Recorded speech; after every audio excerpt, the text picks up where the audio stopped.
বাংলাদেশের ক্রীড়াঙ্গনে এক ঐতিহাসিক মুহূর্ত।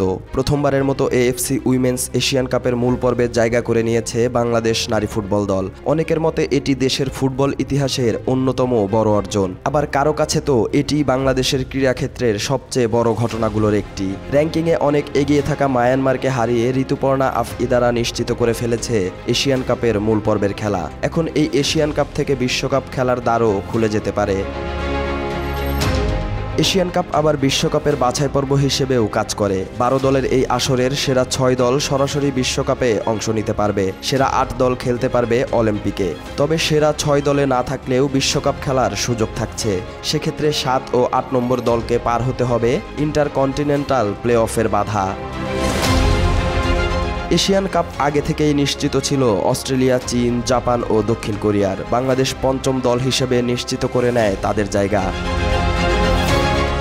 এশিয়ার জায়ান্ট দলগুলোর মধ্যে সেরা 6 এবং 8-এ থাকা হয়তো কঠিন চ্যালেঞ্জের, তবে অসম্ভব না। অর্থাৎ বিশ্বকাপ খেলার সুযোগটা বেশ সন্নিকটে বাংলার মেয়েদের।